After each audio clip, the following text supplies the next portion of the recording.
Avez-vous déjà rêvé d'un pays où l'histoire brûle encore dans chaque pierre? Où les pyramides touchent le ciel, où les jungles murmurent aux dieux, et où la nuit s'embrasse de musique, de couleurs et de feu? Ce n'est pas un simple voyage, c'est une immersion dans la légende. Voici le Mexique. Restez avec moi, car ce que vous allez découvrir pourrait changer à jamais votre façon de voir le monde. Bien avant que le Mexique ne s'appelle Mexique, cette terre fut le berceau de puissantes civilisations. Les Olmecs sculptaient d'immenses têtes de pierre. Les Mayas observèrent les étoiles avec une précision vertigineuse. Et les Aztèques, guerriers et architectes, bâtirent Tenochtitlan, une cité de canaux et de temples, là où se dresse aujourd'hui Mexico. Puis vinrent les conquistadors espagnols. En 1521, Hernán Cortés renversa l'empire aztèque, apportant avec lui la domination coloniale, le catholicisme et une nouvelle langue, l'espagnol. Mais l'âme de cette terre ne fut jamais conquise. En 1810, Miguel Hidalgo sonna la cloche de l'indépendance, déclenchant une révolution qui allait façonner le Mexique moderne. Des racines indigènes aux places coloniales, des fresques révolutionnaires aux rues d'aujourd'hui. Ce pays est un livre vivant, tissé de luttes et de triomphes. Aujourd'hui, le Mexique est le 14e plus grand pays au monde. Un territoire immense, des déserts brûlants de Sonora aux jungles luxuriantes du Chiapas, des plages caraïbes de la Riviera Maya aux canyons vertigineux du Nord. C'est une terre de contraste, une mosaïque où chaque région écrit sa propre histoire. Plus de 131,9 millions d'habitants y vivent. Un peuple jeune, créatif, vibrant. Sa capitale, Mexico, est son cœur politique et culturel. Mais d'autres villes enrichissent son identité. Guadalajara, berceau du mariachi. Monterrey, poumon industriel. Mérida, héritière de la civilisation maya. La langue officielle est l'espagnol, mais des dizaines de langues indigènes, comme le nahuatl, le zapotèque ou le maya yucatèque, continuent de résonner, gardiennes de mémoire millénaires. La monnaie, le peso mexicain. Mais derrière ces chiffres, il y a une chaleur humaine, une énergie festive, une identité multiple. Un pays où chaque sourire, chaque chanson, chaque marché coloré révèle une culture profonde. Et c'est là que commence notre exploration. Bienvenue dans la capitale, Mexico. Une ville gigantesque, vibrante, l'une des plus anciennes cités des Amériques, bâtie sur les ruines de l'ancienne Tenochtitlan, jadis surnommée la Venise du Nouveau Monde.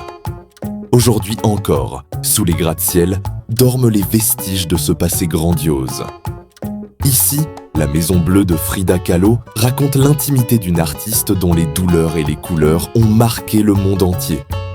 À quelques pas, les ruines du Templo Mayor rappellent la puissance spirituelle des Aztèques.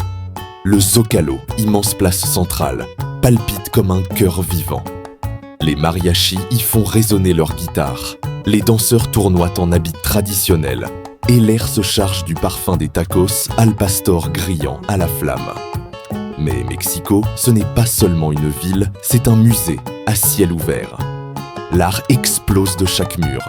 Les fresques monumentales de Diego Rivera, véritable leçon d'histoire, se mêlent aux couleurs des graffitis contemporains qui transforment chaque rue en galerie vivante. Et sur l'avenue Reforma, sous l'ange doré de l'indépendance, la modernité dialogue avec l'héritage. Les gratte-ciel de verre reflètent la lumière du soleil, tandis que les vieilles églises coloniales veillent depuis des siècles. Ici, l'ancien et le nouveau battent ensemble, dans une symphonie urbaine qui ne s'arrête jamais. Mexico est une contradiction magnifique, bruyante et spirituelle, chaotique et poétique, enracinée dans son histoire, mais tournée vers l'avenir. C'est une ville qui ne se visite pas seulement, elle se ressent dans chaque pas, chaque saveur, chaque note de guitare qui résonne dans la nuit. Mais si Mexico est le cœur battant du pays, c'est au sud que l'âme du Mexique se dévoile. Cap au sud, vers Oaxaca, un monde où la tradition n'est pas un souvenir, mais un souffle quotidien. Dans les marchés colorés, les étals débordent d'alebrijes sculptés avec patience, de poteries noires polies comme des miroirs, et de textiles dont chaque fil raconte l'histoire des peuples zapotèques et mixtèques. Au lever du jour, la brume caresse Monte Alban, cité antique perchée au-dessus des vallées. On y marche entre des pyramides silencieuses, là où les prêtres observaient le soleil et les étoiles. Le soir venu, le mezcal s'offre lentement, dans des verres fumants, partagés entre amis sous un ciel couvert d'étoiles, comme un rituel ancien. Mais Oaxaca, c'est aussi une symphonie de fêtes et de couleurs. Lors du Dia de los Muertos, les rues s'embrassent de fleurs de soucis dorés. Les hôtels se parent de bougies tremblantes et les familles rient, chantent et se souviennent. Entre les vivants et les disparus, le voile s'efface un instant et la ville entière devient un pont entre les mondes. Et si Oaxaca nous a montré l'âme des traditions, il est temps maintenant de goûter à ce qui unit tout un peuple, sa cuisine. Au Mexique, la cuisine est une célébration. Des échoppes de rue aux cuisines sacrées, chaque plat raconte une histoire transmise de génération en génération. Goûtez au tacos al pastor, né du mélange libanais et mexicain. À Puebla, la magie complexe du mole poblano, une sauce à plus de 20 ingrédients, remonte aux cuisines des couvents. Au Yucatan, la cochinita pibil cuit lentement sous terre, enveloppée de feuilles de bananier et de tradition. Et à Oaxaca, la nourriture est identité. Le mezcal fumé, le chocolat riche et les tlayudas, grandes comme la culture qu'elles incarnent. Mais c'est plus que des recettes, c'est un rituel. Les tortillas sont façonnées à la main avec soin. Les tamales cuisent à la vapeur pour les fêtes. Et au Dia de los Muertos, le pan de muerto devient une offrande, une manière de nourrir la mémoire et l'amour. Au Mexique, manger, c'est relier le passé au présent, la terre aux hommes, l'âme à l'âme. Avant de grimper vers les villages de montagne ou de plonger dans les cénotes, voici un petit défi pour tester votre radar culturel mexicain. Laquelle de ces célébrités possède la nationalité mexicaine? A. Jennifer Lopez. B. Pedro Pascal. C. Lupita Nyong'o. D. Sofía Vergara. Donnez votre réponse en commentaire. Et pendant que vous réfléchissez à la réponse, si ce type de défi culturel vous plaît, abonnez-vous pour jouer avec nous à chaque voyage. Descendons maintenant vers la Riviera Maya, une carte postale vivante où les vagues turquoises caressent des plages de sable blanc infini. Sous les palmiers, le temps s'étire, mais à quelques pas seulement, la jungle cache des mystères sacrés. Les cénotes, ces gouffres d'eau cristalline, s'ouvrent comme des portes vers le monde souterrain des Mayas. Les temples de Tulum, accrochés à la falaise, contemplent encore la mer des Caraïbes comme des gardiens de pierre. Et plus loin, à Chichen Itza, El Castillo se dresse majestueusement. Ses marches suivent la danse du soleil aux équinoxes, projetant l'ombre d'un serpent sacré, Kukulkan, qui descend lentement de la pyramide. Un calendrier cosmique gravé dans la pierre. Au nord de cette côte, Cancún brille comme une porte d'entrée vers le paradis. Ses plages infinies, ourlées d'un sable blanc éblouissant, attirent voyageurs du monde entier. Le jour, les eaux turquoises invitent à la plongée et à la détente. La nuit, la ville s'embrasse de lumière, de musique et de fêtes sans fin. Cancún est le visage moderne du tourisme mexicain, un contraste saisissant entre la mer éternelle et l'énergie d'une métropole balnéaire. Ici, la beauté naturelle et la grandeur humaine se rencontrent. La Riviera Maya n'est pas seulement un paradis tropical, c'est un lieu où chaque vague, chaque pierre, rappelle que la terre et le ciel dialoguent depuis des millénaires. Du bleu des Caraïbes, traversons le pays jusqu'au contraste saisissant de la Basse-Californie. Ici, le désert aride se jette dans l'océan Pacifique avec une intensité brute. Les cactus géants dressent leurs silhouettes noires au coucher du soleil, tandis que les baleines émergent des eaux profondes de la mer de Cortés, accompagnant les kayaks comme des colosses bienveillants. Dans la vallée de Guadalupe, les vignes s'étendent à perte de vue.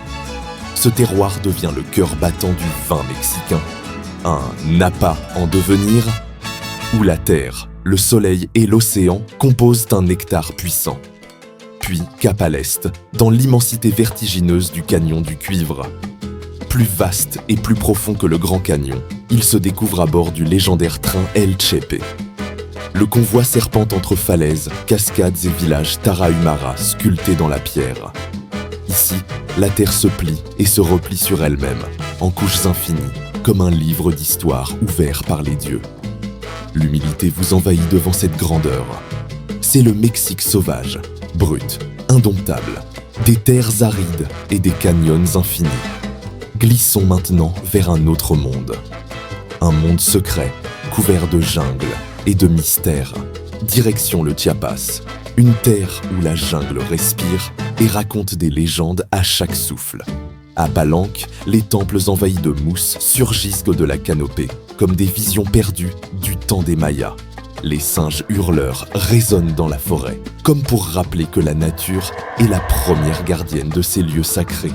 Plus loin, le canyon du Sumidero déchire la terre. Des falaises de 900 mètres se dressent au-dessus d'une rivière vert jade. Naviguer entre ces parois, c'est entrer dans une cathédrale naturelle où le silence est presque religieux.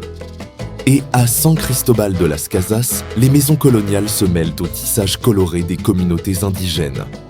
Ici, chaque rue raconte la fusion entre traditions ancestrales et héritages coloniaux. Le Chiapas n'est pas une simple destination. C'est un voyage intérieur, une plongée dans l'âme d'un Mexique profond, discret et magique, où chaque pierre, chaque arbre, chaque visage porte encore l'écho d'un monde ancien. Souvenez-vous de notre question ? Si vous avez répondu C, Lupita Nyong'o, félicitations. Née à Mexico de parents kényans, Lupita n'est pas seulement une actrice reconnue. Elle détient également la citoyenneté mexicaine et parle couramment l'espagnol. Encore une couche de plus dans la mosaïque culturelle qu'est le Mexique. Alors, pourquoi voyager au Mexique ? Parce qu'il nous enseigne que l'histoire peut être une fête, que la douleur peut se transformer en couleur, que chaque pierre, chaque plat, chaque chanson est un acte de résistance et d'amour. Du Zócalo à Chichén Itzá, des marchés d'Oaxaca aux plages du Yucatan, le Mexique n'est pas un simple pays. C'est une symphonie, un feu, un sourire éternel. Hasta pronto! Gardez votre curiosité et votre joie intactes, car le Mexique vous attend, avec ses tambours, ses couleurs et son âme indomptable.